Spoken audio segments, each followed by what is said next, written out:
Sycamore Shoals. Sycamore Shoals. An old Civil War banjo tune. Wonderful. I learned off my uncle, Will Keys, two-finger banjo Right. picker. This is Jerry Keys playing the big band. He was your uncle. I've got his record.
Jerry, how did you get started playing? I mean, your earliest exposure to banjo and the beginnings of your playing? Well, my uncle played, of course, Will Keys. He Yes. played two-finger, but back in that day, he was playing some three-finger too, you know. He told me, he said, I was really playing two-finger. He said, I just throwing that other finger in. Because he didn't try to copy Earl or anything like that. Right. And he and my dad would get together on the weekends and play. My dad played fiddle some, played guitar. Now, here in the Knoxville area? No, up in East Tennessee. Up in This East? is not East Tennessee. We live in East Tennessee, up Okay. next to Virginia, North Carolina, up in Okay. the part of Tennessee. So And, that's where you were born and, oh, yeah. and raised? Up Johnson City, Bristol, Yes. Fort Mary. Okay. And they would play, and we would listen a lot. And of course, I remember growing up, we had a little old suitcase record player, you know. Yes. And Dad had a lot of old 78s, and he liked Lester and Earl, had a lot of Lester and Earl records, had some Reno and Smiley 78s. And Merle Travis, he loved Merle Travis, my dad did. We listened to him some. And then from that, I just got interested in wanting to try to learn to play. Yes. And my uncle would work with me a little bit, show me some chords and different things. Were you listening to much radio at that point in time? Or was it more records? Not a lot of radio, but I did watch Lester and Earl on Saturday evenings. Yes. There was a series of shows like Lester and Earl and Porter Wagner, I think, maybe, and Wilburn Brothers. And then we had another local group, fairly local, the Bonnie Lou and Buster show. And of course, I'd watch all of that. And then after I did start picking a little bit, there was a guy up in our part of the country named Bud Rose. Yeah. And he was a real good banjo player. Yes. He could have played with whoever if he, you Yeah, know. Buddy Rose's. Yeah, and Special. I never could afford, you know, we couldn't really afford lessons, but I'd hang around Buddy and he'd show me stuff, Mm-hmm. you know. And he'd tell me where I was going wrong a lot of times, you know. He'd say, no, you don't want to do that. But anyway, and then it just grew from that, you know, just to love the music. And Now, would that have been mid to late 1950s? no, I'm not that old. Okay. Give me a break here. Okay. I was born in 52, Okay. so I'm 65. Well, okay. Well, you and I are the same age. You know, all So those I'm shows talking- that, all So those shows that early- you talked about early when I was mid-60s. in college in Athens, Ohio, we've got all that on cable. Same shows. I Yeah. watched the same stuff. Right. Same. It was Flat and Scruggs, and then Porter Wagoner, and then I think Wilburn Brothers, probably. Bonnie Lou and Buster and the woman. Yeah. Now, what month were you born in? January Okay. Well, see, you're much older than I. What day?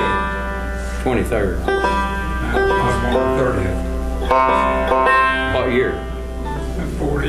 Oh, man, a third and a half. I was born on March 3rd, 1952. I was on the birth. Oh, 52? Yeah. Good year. Yeah, Good year. great You year. guys were young. That's it. Play another one for us. What am I playing on here, Gary? I 116-5, it's a litter mate to Scott Creek, Wanda, and JD's 20 hole.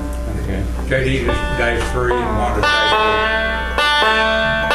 I was disappointed because Robbie Boone wasn't able to make it, and I was hoping he would be here along with Wanda because I had not seen that banjo since Scott had owned it.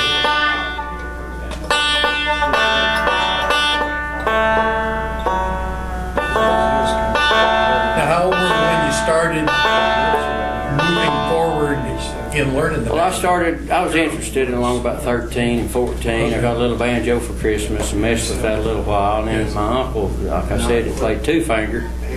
He had a RB 100 that he had bought when he got out of, he was in the Marines and fought in World War II, Battle of Okinawa. But anyway, he bought a RB 100 in 1949, I believe, and then as years passed, it didn't suit his picking. And he had another banjo in sight in Johnson City at the pawn shop that he was wanting, but he had that banjo, you know. But lo and behold, his wife knocked it over. He had it in the corner. She knocked it over with a vacuum cleaner, broke the neck, so he immediately went and got the banjo he was wanting at the pawn shop. And he glued the neck back with Eastman glue at that time. That was the glue, Eastman glue. Okay. He worked at the Eastman. Yeah, facility. And then I bought the banjo off of him when I was 14 years old. I worked all week for the money, Yes. and I gave him $20 for it. But it was a hard 40. Might as well have been a fortune. 40 hours of work, hard work. Wow. But anyway, that's that story. Then of course I went on. Sure. And you and I've shot some video prior Banjothons where you're playing the 20-hole flathead and the no-hole flathead that you own. Right. Right. I got a RB75, serial number 752-2 RB. Yes. And I've got an RB no hole, serial number 9473-4. Yes. Yeah. They're good banjos. Wonderful banjos. And you make them sound so good.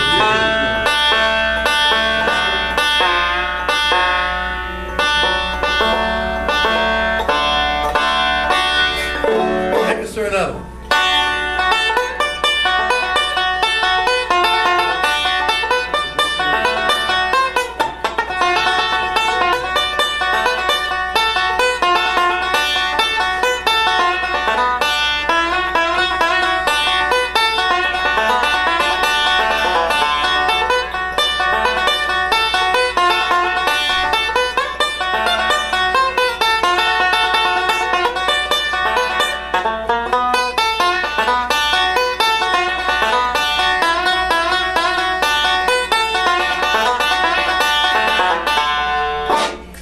That was a little rough.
You know,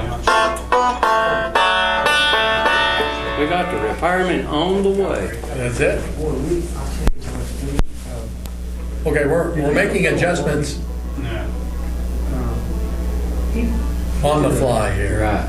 CD several years ago. No, we're making them on the banjo. We're leaving the fly out of this. Banjo cuts. And, It's getting a good workout this weekend, that banjo is. Bryant's studio in Nashville, and Alan played some banjo on it. You got her? That ought to help.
wants a lesson on how to play Reuben, just go back and watch this time and time again. Because there's so many subtle things that you're doing there Yeah. that a lot of people just, they gloss over them, but you just play all the subtle pieces. That was the beauty of Earl. It's what he was doing that you heard for a moment, and then he went on.